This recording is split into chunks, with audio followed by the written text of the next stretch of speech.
ശരി, മഞ്ഞുമ്മൽ പാലത്തിൽ നിന്ന് ചാടിയ യുവാവിന്റെ മൃതദേഹം കണ്ടെത്തിയെന്നൊരു സങ്കടകരമായ വാർത്ത കൂടി വരുന്നുണ്ട്. കളമശ്ശേരി സ്വദേശിയായ ആന്റണി ഡെന്നിസ് ആണ് മരിച്ചത്. ഫയർഫോഴ്സ് സ്കൂബ ടീമുകൾ നടത്തിയ പരിശോധനയിലാണ് മൃതദേഹം കണ്ടെത്തിയത്. അബ്ദുൾ റഹീം വിവരങ്ങളുമായി കൊച്ചിയിൽ നിന്ന് ചേരുന്നു. റഹീമെ, വിവരങ്ങൾ.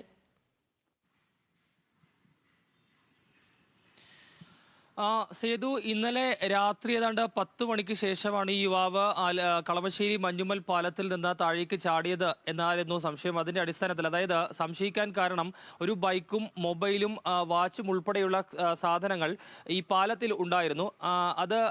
അതുവഴി കടന്നുപോയ ചില ആളുകൾ അത് കണ്ടതിന്റെ അടിസ്ഥാനത്തിൽ ഫയർഫോഴ്സിനെയും മറ്റും വിവരം അറിയിക്കുകയായിരുന്നു. തുടർന്ന് നടത്തിയ പരിശോധനയിലാണ് ഇപ്പോൾ ആ യുവാവിന്റെ മൃതദേഹം കണ്ടെത്തിയിട്ടുള്ളത്. കളമശ്ശേരി സ്വദേശിയായിട്ടുള്ള ആന്റണി ഡെന്നിസ് ആണ് മരിച്ചത് എന്നാണ് മനസ്സിലാക്കുന്നത്. മൃതദേഹം ഇപ്പോൾ കളമശ്ശേരി മെഡിക്കൽ കോളേജ് ആശുപത്രിയിലേക്ക് മാറ്റിയിട്ടുണ്ട്. എന്താണ് ഈ ആത്മഹത്യയിലേക്ക് നയിച്ച കാരണം എന്ന് വ്യക്തമല്ല. യുവാവിന്റെ കുടുംബത്തെ വിവരം അറിയിച്ചിട്ടുണ്ട്.